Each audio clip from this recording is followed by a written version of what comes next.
Bonjour, je suis François Lemarié, cofondateur de DPO, le SaaS RGPD. Et l'objectif de cette vidéo, c'est de passer en revue comment voir si votre site internet est conforme au RGPD, parce qu'on a beaucoup de questions de nos prospects, nos clients. Il y a 4 points principaux à vérifier. Premier, est-ce qu'il y a un bandeau cookie qui est bien installé, sur lequel on peut avoir le oui ou le non, avec des choix tout à fait comparables. On ne pousse pas les gens à aller vers le OK, et on peut revenir sur ces choix a posteriori. Un des points très importants, c'est la manière dont est paramétré le bandeau cookie.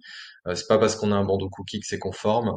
Il faut bien faire attention d'intégrer le blocage de l'ensemble des cookies, parce qu'il y en a qui nécessitent un bandeau et d'autres qui nécessitent pas, notamment les cookies techniques qui eux peuvent être placés sur les utilisateurs sans consentement. Donc ça, c'est vraiment le premier point qui est très important, et après le seul qui est très bien connu. Ensuite, on a la politique de confidentialité. Là, l'objectif, c'est d'informer les visiteurs de votre site sur l'ensemble des données qui vont être traitées, et leurs droits également. Qu'est-ce qu'on va en faire, et quels sont les droits des utilisateurs. Je vous invite à aller sur le site de DPO pour voir l'ensemble des parties de ce site.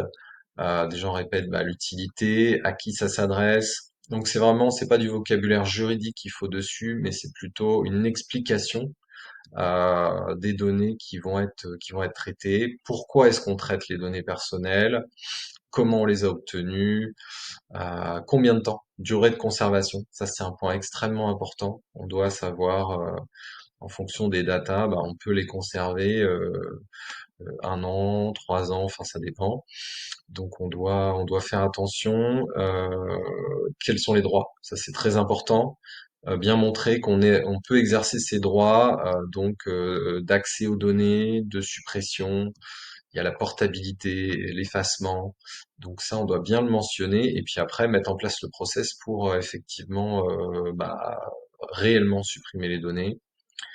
Voilà, donc je vais pas aller dans le détail, mais vous pouvez venir sur notre site et voir notre exemple. Un copier-coller évidemment ne marche pas, puisqu'il faut l'adapter aux traitements qui sont sur votre site. Après, un site qui va être un site vitrine, il y a souvent quand même des traitements proches. Il faut quand même regarder après les différents cookies, et également les formulaires.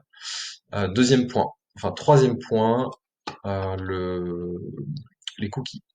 Et il faut également une politique cookie qui va bien décrire euh, quels sont les cookies, à quoi ils servent, justement, expliquer qu'est-ce qu'un cookie technique, un cookie statistique et un cookie publicitaire, parce que les trois n'ont pas la même utilité, et donc il faut être vraiment informé de quel cookie est placé sur l'utilisateur.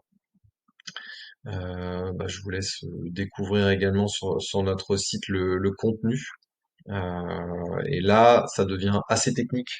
Donc il faut s'y connaître, et il faut le faire avec à la fois quelqu'un de technique qui a fait le site, mais également un juriste capable de le rédiger. Et enfin, en dernier lieu, très important, on va avoir toute la partie formulaire. Dès l'instant où il y a un formulaire, il faut une mention d'information pour traiter votre demande. Nous devons traiter vos données personnelles. Plus d'informations sur le traitement de vos données ici. Et on renvoie en général vers la politique de confidentialité. Donc ça, sur les formulaires, il y a effectivement besoin de mentionner ça, puisque si les gens saisissent leurs informations, ils vont ensuite, on va la réutiliser à des fins peut-être commerciales, pour recontacter les gens, envoyer des newsletters.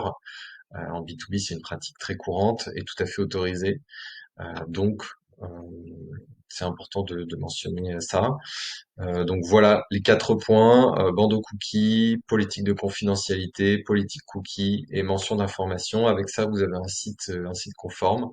Si vous souhaitez en savoir plus, n'hésitez pas à nous contacter. On peut passer en revue votre site avec un spécialiste chez nous, et puis vous dire tout ce qui manque éventuellement. Merci beaucoup.